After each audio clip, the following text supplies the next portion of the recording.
The amount of trauma you have is the precursor, or really creates whether or not you have issues. So I'm going to talk about trauma, and you're going to see things in yourself, your friends, your spouses, your children, that all are a product of trauma. So, first of all, I want to do not a disclaimer, but sometimes when I tell what the symptoms are of trauma, people have reactions in themselves because you start to actually see yourself. So I do want you to know that you could feel something. You could feel some intensity, you could have a reaction, you could get mad, you could get sad, whatever, but I am telling you that everybody's got trauma, and you just may have a reaction. Sorry, I forgot my mic. So you may have a reaction, okay? So why is it that a bodywork person is talking about trauma, and why is it that in my training that I do, which is a little over 2 years, we take a morning and I give a big lecture, a much bigger one than I'm doing here this morning, on trauma. Now, why would I do that? It's like, aren't you just teaching techniques to help somebody with pain? Isn't that what you're doing? But actually, the truth is it's so important to know and understand trauma. By the time I finish in this 45 minutes, you're going to understand a lot more why, okay? So there's two kinds, we're going to generalize. So there's two kinds of trauma. I don't know, there's a lot of people in here, and I don't know that everybody can see, but there is big T trauma and little t trauma, okay? Little t trauma is emotional trauma. My mother liked my sister more than me kind of trauma, that kind of thing. And my sister just got here, so just letting her know that, so that's little t trauma. Little t trauma has emotions. Little t trauma has memory. So I remember the trauma that I had in little t trauma. Big T trauma is anything that puts shock into my body, like my body gets a shock in it. So big T trauma are things like a car accident, a surgery, having anesthesia. Having anesthesia is a shock for your body, okay? Like getting accosted, somebody jumping you or something. That's big T trauma. Big T trauma is abuse, that can be big T trauma. But if I have long-term emotional abuse, that turns into, so we all know PTSD. So we know it mostly from thinking about soldiers and people who have been in those kind of scenarios.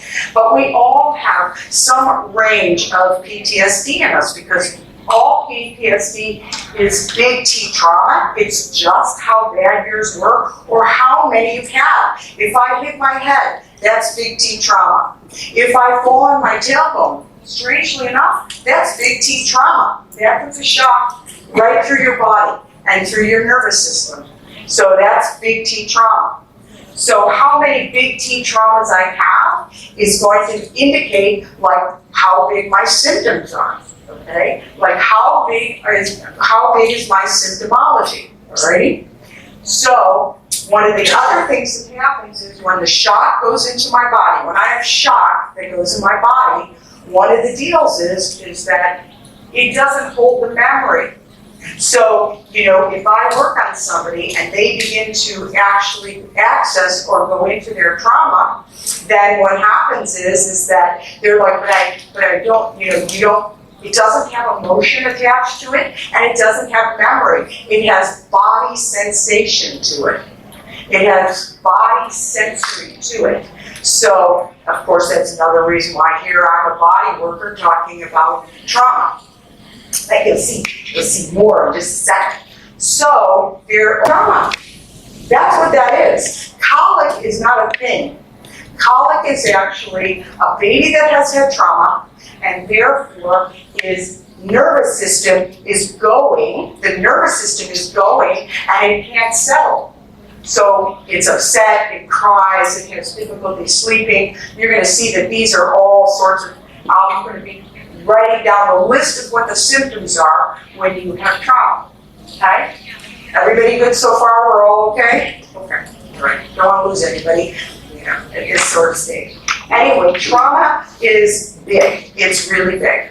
And one of the deals that happens is the more trauma I have, the more guarded I am. And that is one of the main reasons why I'm standing here talking to you. And I talk and give this lecture, a really big one, to my students, because you cannot make changes in somebody's body when the body is guarded. So if I have somebody who comes in who mentally thinks, I really, really want, oh yes, I know, isn't that right? I want to feel better. So, you have, everybody always wants to feel better, but can your system, it's not even a mental exercise, can your system let it in to make a change? That is the question. So it's one of the first assessments that I'm making sort of unspoken when I have a new client come into me, and then I'm teaching this to my students is, can your system receive the work to help you change? And it doesn't matter whether the work is my work, which is very different, or chiropractic, or physical therapy, or massage therapy. That part does not, or you're going and you're going to lay in a Zen pool, that part doesn't make a difference. What is can my body can my system let it in? Can the system actually let in the work that I need that needs to help change me? And the more trauma I have, the less that's true, right? Because when I have, over the years, because I've been doing body work since 1987, when I have somebody come in and they go, yeah, deeper, that's a big indicator that they have trauma. When they want you to go deeper, that's an indicator of trauma. So I'm going to explain a little bit why, okay?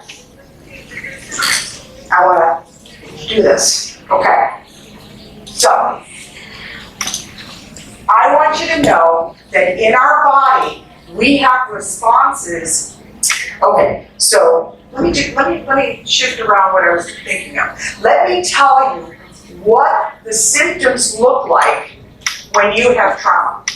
And you'll just get to see if you have one or 7, like I do, okay? You'll just get to see this. All right, so what are the symptoms? Here we go. So some of the symptoms, so there's physical symptoms, okay? And then there's sort of the psycho-emotional symptoms. And I'll put a big, oh, look at that, psycho, okay. I'll put a Y here so you can see. It's either P or P, okay? So, see if you recognize yourself, some of the things in here. So it disrupts your sleep. There is an inability to fall asleep. Okay? So how many sleep studies has really come about in the last 20 years? Huh? How many of these people are going in for sleep studies because they cannot sleep, right? So one of the biggest things that happens with trauma is you cannot still your nervous system to go to sleep. So for me, I'm like, wow, okay? The other thing it does is it reduces your digestion. This is on the physical side, right? So it reduces my digestion. So how much constipation and stuff like that is going on out there? Or dysregulation, or colitis, or whatever it is, is that there's a tremendous amount of this going on out there with people with dysregulation of their digestive system. Hello, trauma shuts it down. Because in my trauma, I have fight or flights, don't I? Fight or flights turn on. Think about this. If I'm fighting or I'm fleeing, what's the first? You think I need to stop to poop? God, no. I need to go, right? I need to go. I don't need to be pooping. So that's going to turn off, right? So that turns off. So constipation, and especially when I ask my clients, I take a good history. When I don't take a history that lets you fill it out. I fill it out because I want to know. Usually you're like, oh, I'm okay.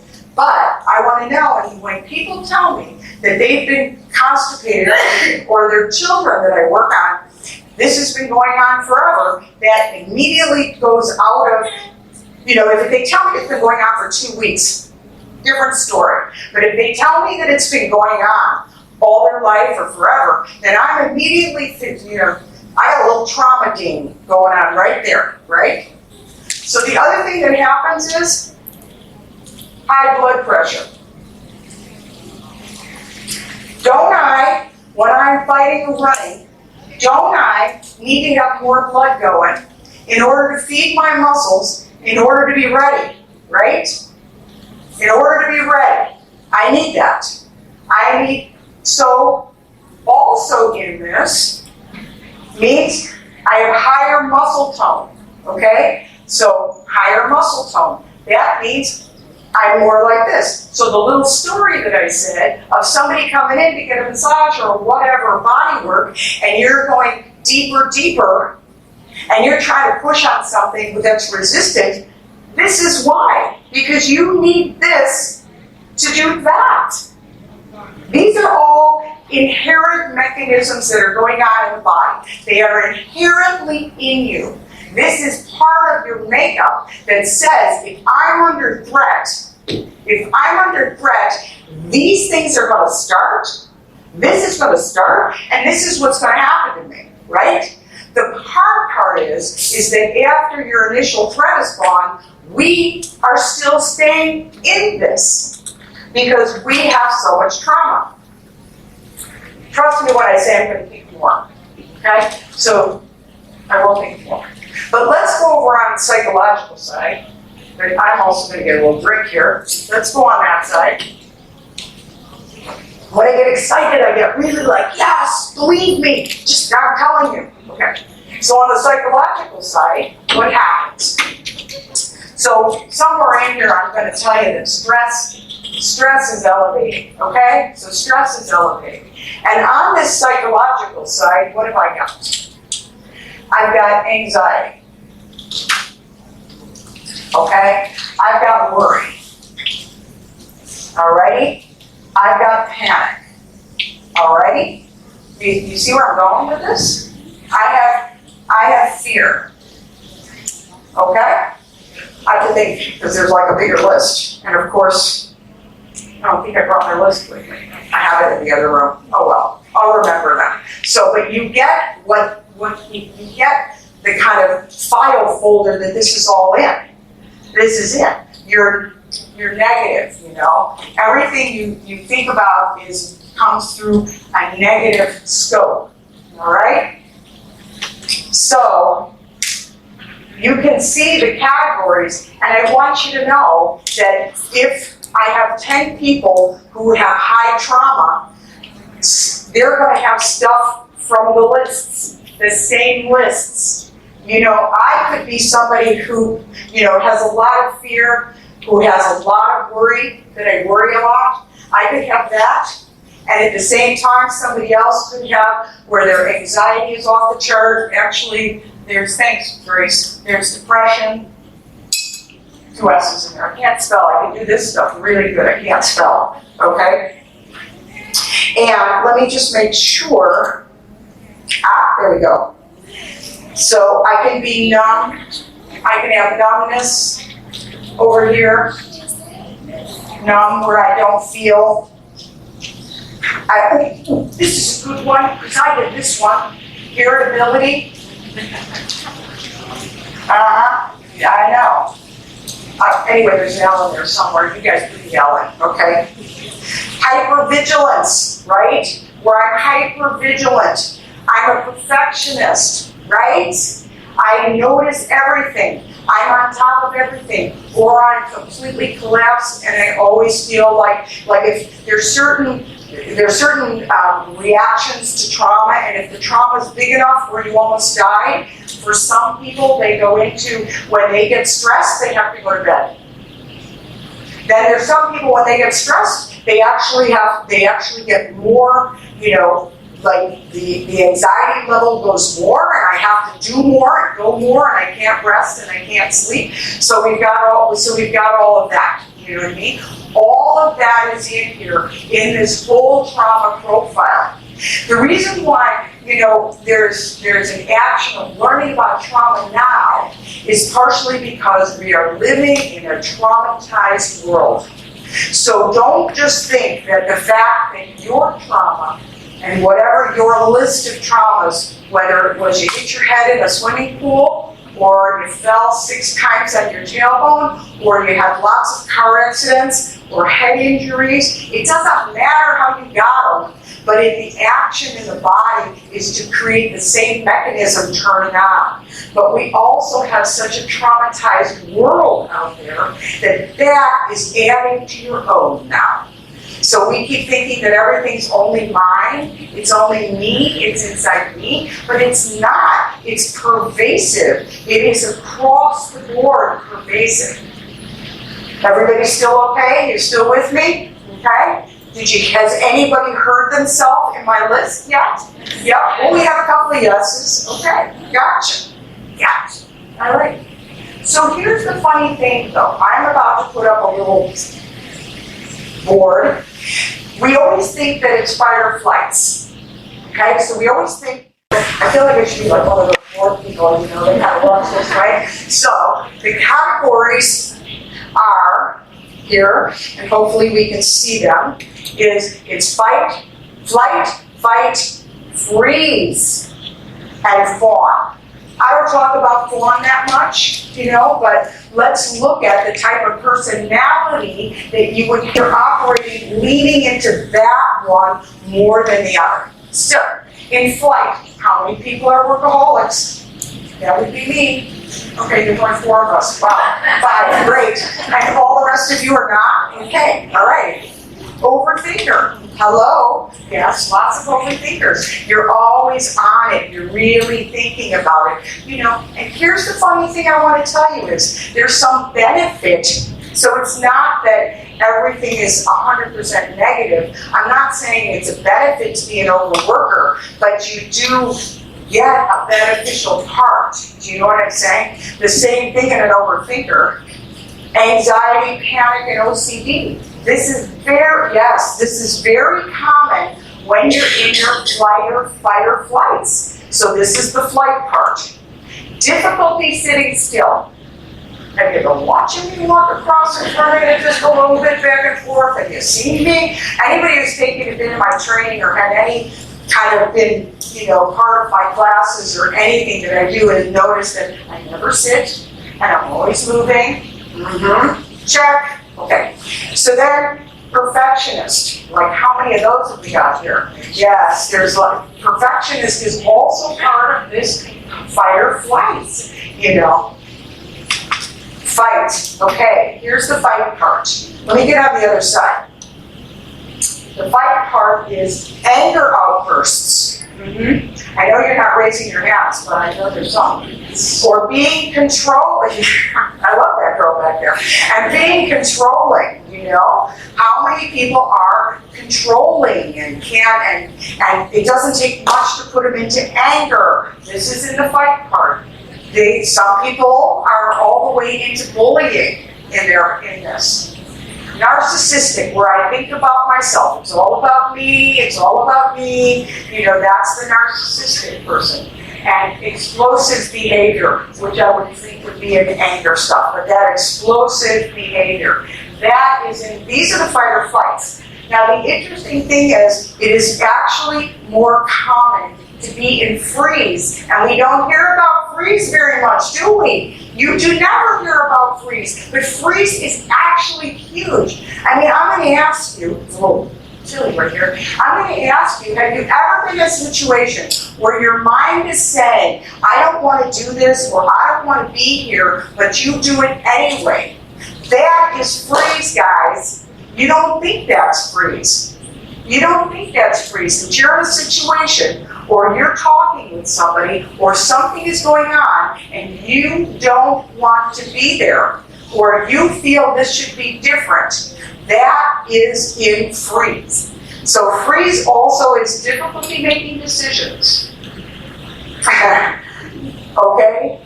Freeze is that you're stuck. You feel like you're stuck, and that you can't move forward or backward in your life. That's freeze. Dissociation. Someone who, when things get difficult, they then go and space out of it. They then space, right? That dissociation. Isolating yourself, where you don't go many places. You want to isolate. You don't want to be around people, because that's another thing in my list, is that in the list of symptoms is that you are like, go into a restaurant, the music is too much. You're overwhelmed easily. You can't filter out stimulus. So that is another reason for isolating. Have you ever gone out to eat or been somewhere where you're with somebody who you're talking to them and they keep looking off and everything, right? And looking over, and they can't focus just on you, right? We've probably all been with somebody like that. Well, that's a trauma response, that any kind of stimulus going on, they can't stay focused. They are caught, and they have to go with the whatever's moving. They will actually follow the movement because they cannot stay focused, okay? So, and then another freeze is numb. I can't feel much. I don't have much responses to things. And I want you to know, guys, I know you're hearing yourself in here somewhere. You have to be, because there isn't anybody in this room that doesn't have trauma. I've been doing this 36 years. We all have it. It's just how successful are you in your life? You know what I'm saying is, does your trauma keep you from experiencing life? That's the question, okay? That is what it's about. Fawn, which, is obviously a big piece as well, is people-pleasing. Somebody who's people-pleasing. Their trauma comes out that way. You're pleasing people at the expense of yourself. Hello. That's it. I said something right. Yay! Right? Okay. A lack of identity, meaning that I may change my opinion based on yours, or I waver in who it is that I am. I always have to follow the leader, but don't really know what I want. No boundaries. Ooh, you know what? I don't think that one should be in everyone, because boundaries are a big issue, and most people don't have good ones. You know what I mean?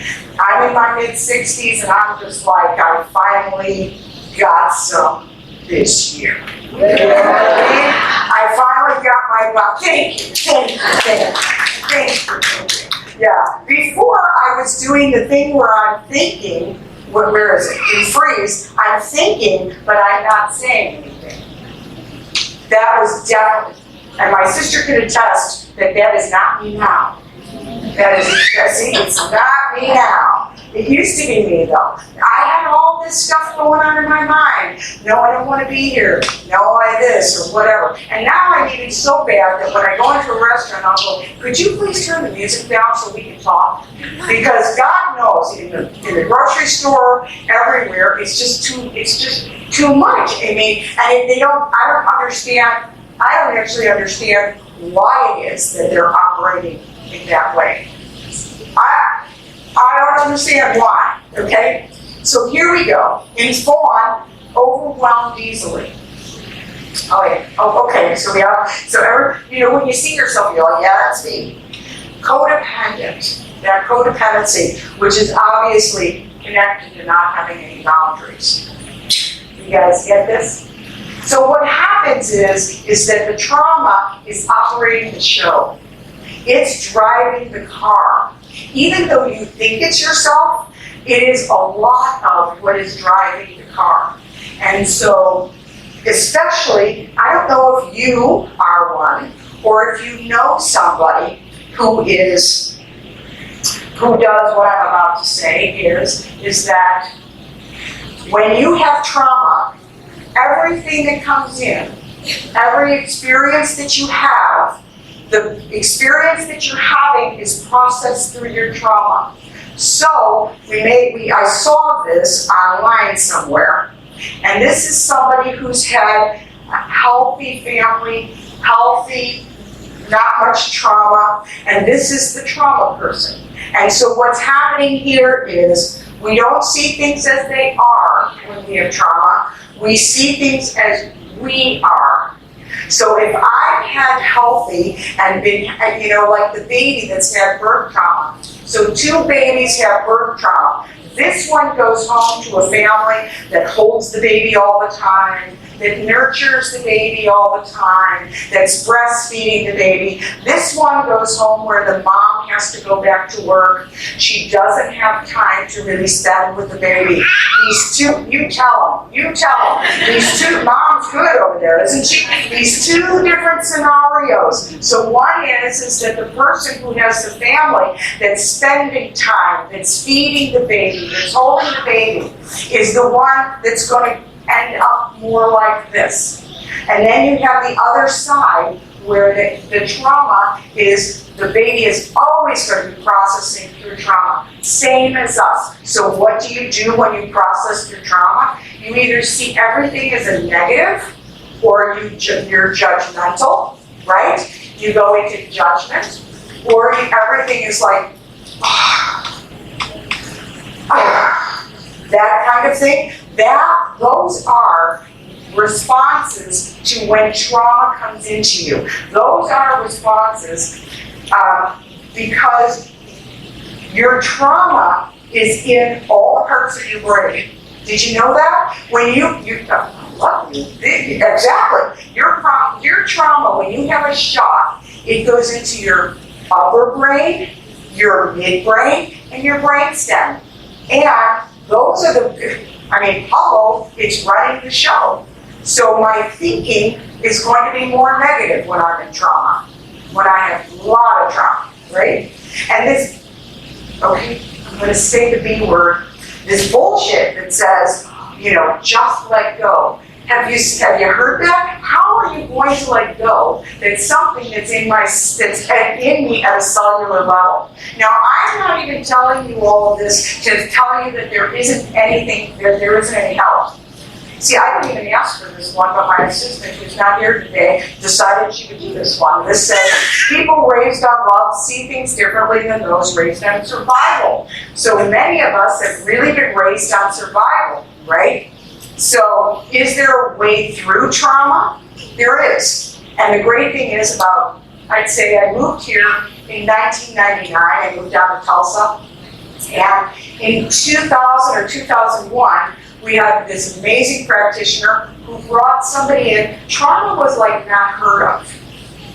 And brought in a practitioner that actually taught a series of seminars on trauma, and I was lucky enough to be involved in that, which started to actually change my view and started to make me understand how trauma actually is part of us and how pervasive it really is, and how much more pervasive it's getting, even more bigger, more deeper as we're going along. Each decade it's getting I don't know, I remember being able to go outside my house when I was a kid and play, and my mother not having to think, oh boy, they're out in front of the house, this is not dangerous, this is dangerous, this is this, all of the stuff that's going on to actually work through your trauma or work through your pain. It is a series of working through it. And one of the deals, don't forget what I said in the beginning, that trauma is coming in as a shock. And what that means is my body could not process the shock.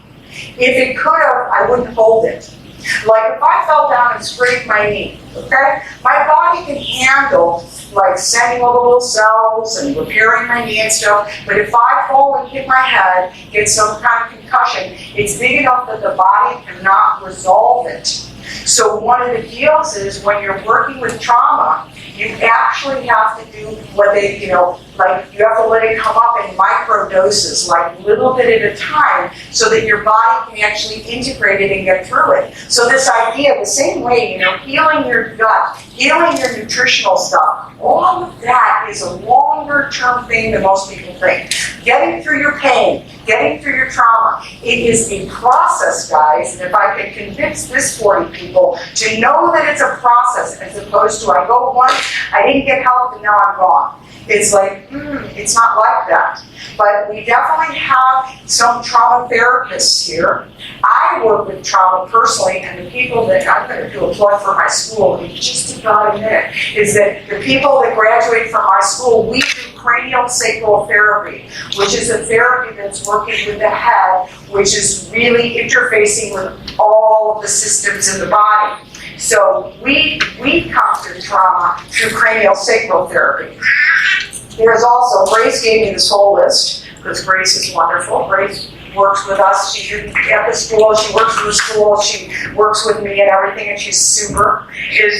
So there are different kinds of modalities here, but here's what's happened is people are getting clued in, and it's harder to get in with these therapists. So the therapists that are here, so we need to clamor for more people being trained in how to work with trauma. Because I will say this, when you do talk therapy, it is good.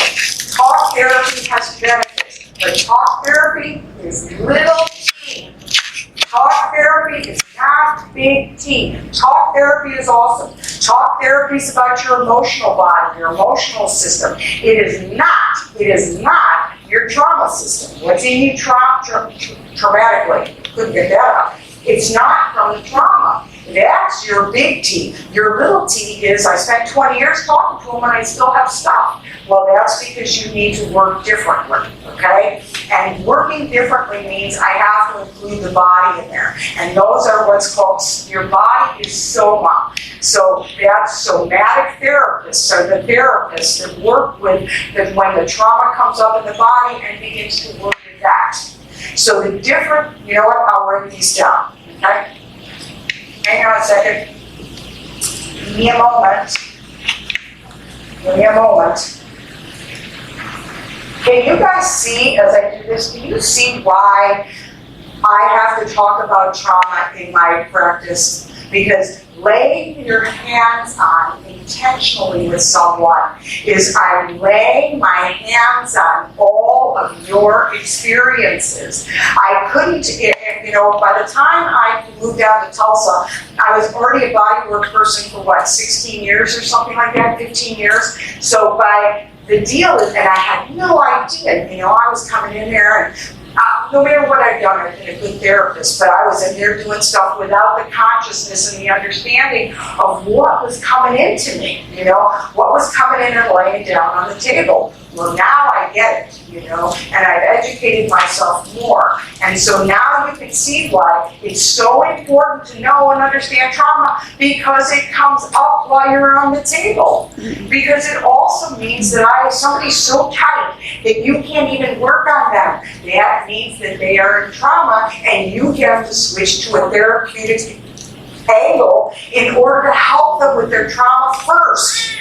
See, and the other thing I'm a big believer in, and I know it's going to shock the heck out of you, is communication, right? Is that going to shock you or what? Is that I have to communicate to you, my client, that what I'm dealing with, because you want me to deal with your shoulder that hurts. Well, how can I deal with your shoulder when I can't even move your shoulder, right? It's so telling. Anyway, I'm writing something down, right? Okay.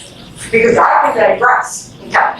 So, EMDR, which is a rapid eye movement. If you look at the MDR, it's a rapid eye movement therapy. There's something called emotion code. You guys are going to have to look it up and find the people that do all that stuff. There's somatic experiencing therapy.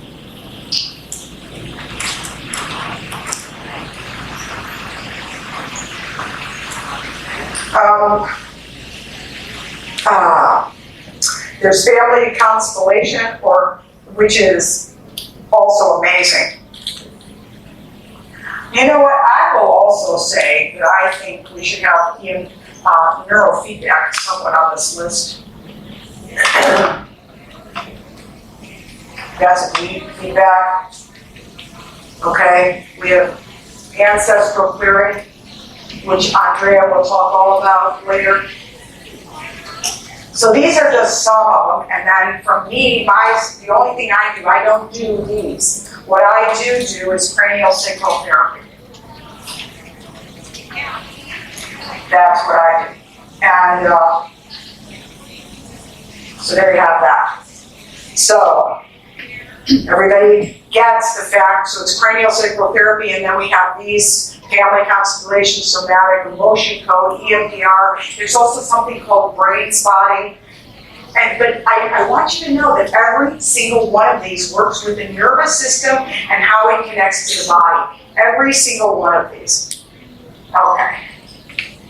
Because you have to, you know what happens in trauma is one of the things that happens is that the trauma comes in a shock, but what it also starts to do is disconnect the parts of the brain, meaning not like physiologically, but meaning that what happens is I don't have my upper executive function working when things are triggering me in my trauma. I lose executive, the thinking function to think well when I'm in my trauma. One of the things that all of this stuff does is begin to reassociate all of those parts of the brain as well as to help the trauma come out. All right? Everybody's with me? Okay. So before I tell you like 2 minutes about my school, I want you to tell me, does anybody have a question? Oh, I'm so good, aren't I? Awesome. Thank God. I have a question. You do. In Vigilance, we're also talking about exaggerated starting parts. Yes, yes. The startle reflex is a big one, is a really big one in trauma. The startle reflex. Some people didn't know that they have That they have it. Yes, it is. Yes. What happens is in your midbrain, there is one part that's called the amygdala. And I'm sure some people have heard this. The amygdala in trauma gets changed.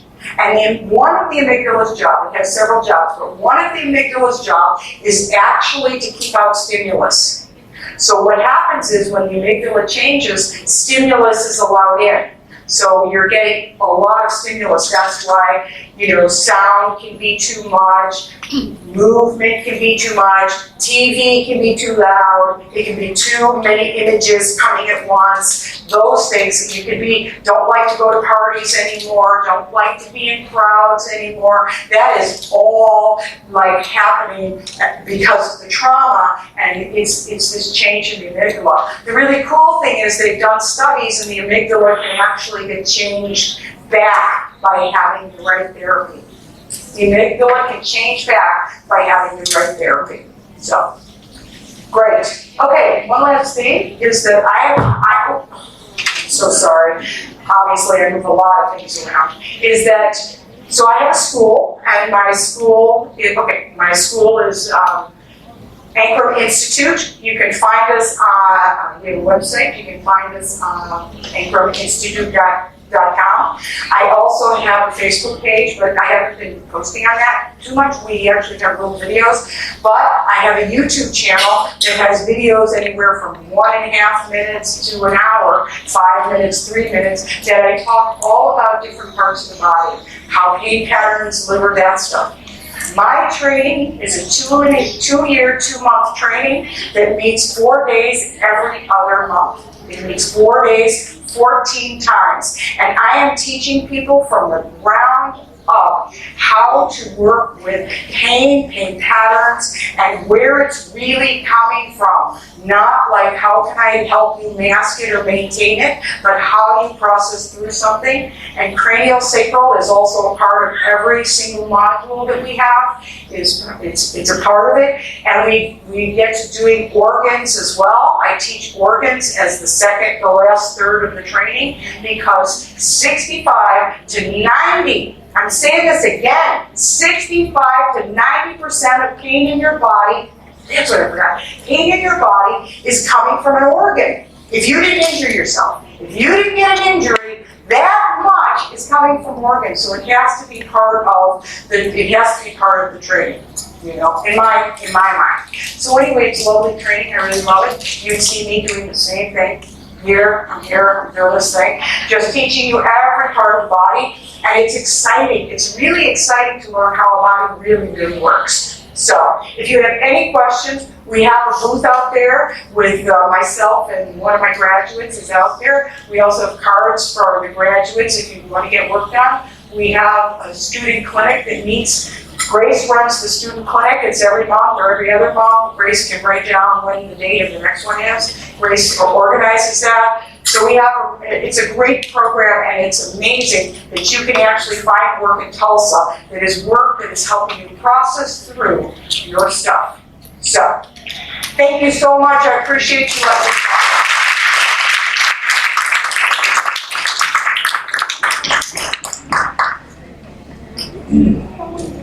Oh. Thank you so much, Leigh. Everything that you just said, especially at the end, is very true. You're very lucky to have resources like this in Tulsa, Oklahoma, of all places in the world. This is part of the motivation for putting together these events, is that it took me a decade to get to a place where I could heal. Because I was searching and searching and searching for information.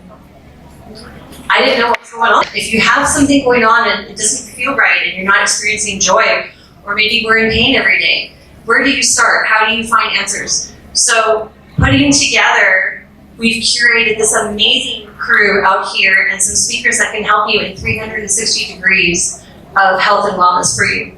So wasn't that amazing?